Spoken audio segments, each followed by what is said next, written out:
Hi, this is Teresa Momber, and here's a look at the card I'll show you how to create in today's video. Start with a piece of white cardstock that's trimmed slightly larger than the Merry and Bright Ornament die. Then cut a curvy line in a sticky note to use as a mask and place it on the cardstock.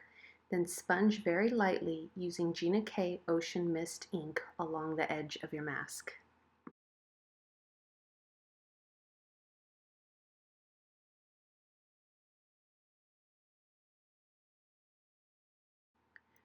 Reposition the mask and then sponge again.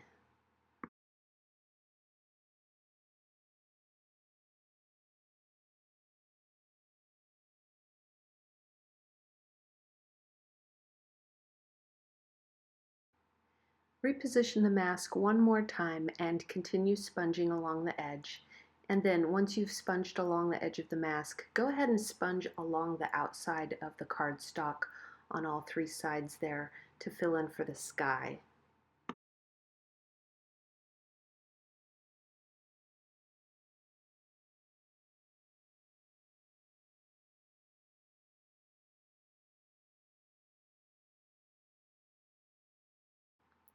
Switch to Gina K Blue Denim ink and continue sponging just around the outside edges. And once again, you want to sponge lightly, so be sure to tap off the excess ink onto scratch paper.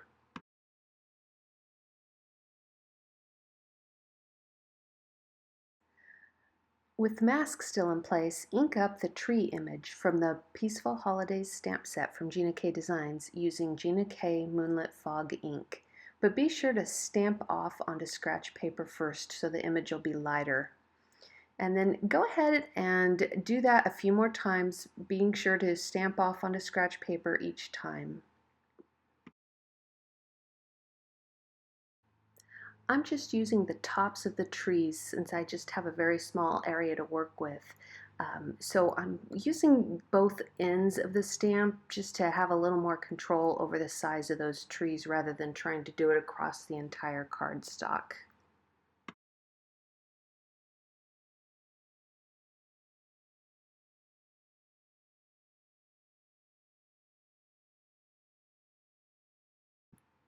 Once you're happy with the trees you have in the background, reposition that mask down to the lower snowbank and go ahead and repeat that process with the trees.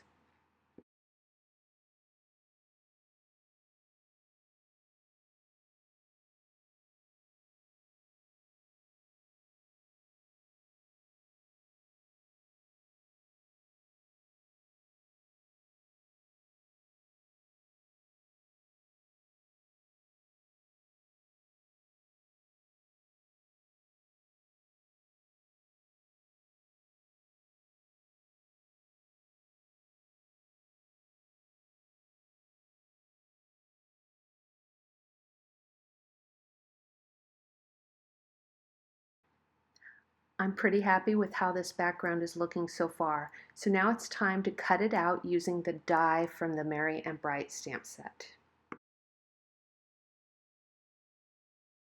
Now that the cardstock is cut out using the die, I'm going to go back to that blue denim sponge dauber and just sponge lightly along the edges of the cardstock.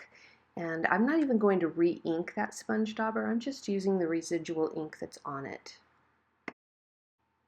And this is a really important step if you want to have dimension to this ornament. Having it be darker along the edges gives it the appearance of having a spherical shape.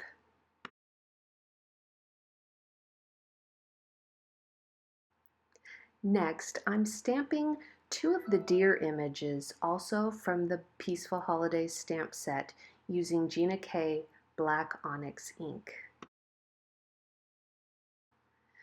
Now you could stamp the deer before you did the die cutting, but I just think it's easier to be able to place them exactly where you want them within the ornament if you do it after the die cutting.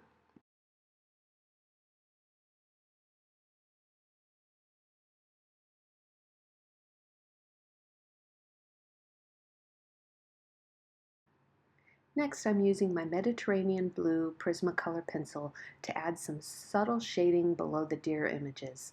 I'm keeping it pretty light and just coloring below each of the deer images.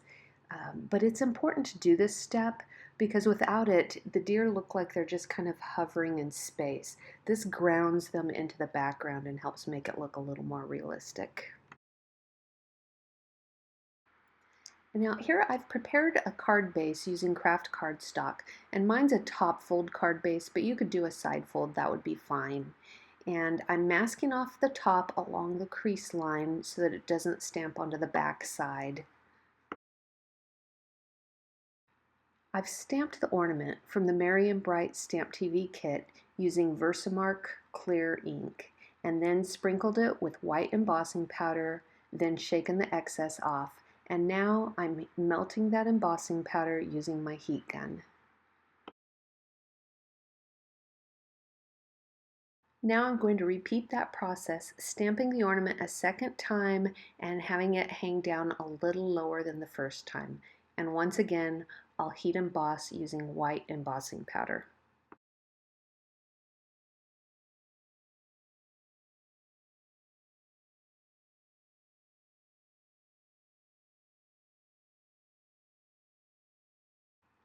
The sentiment is also from the Merry and Bright StampTV Kit, and once again I'm heat embossing using white embossing powder.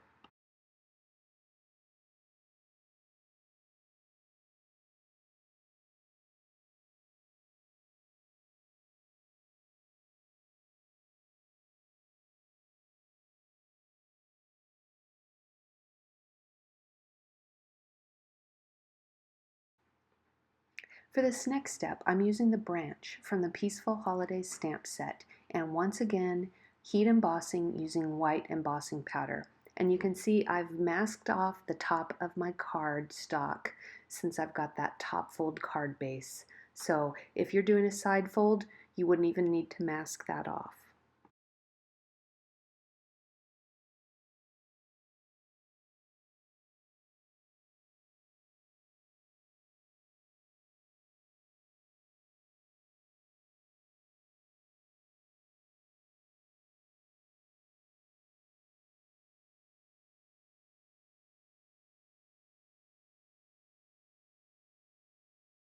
And all that's left to do now is adhere your scene ornament onto your card base.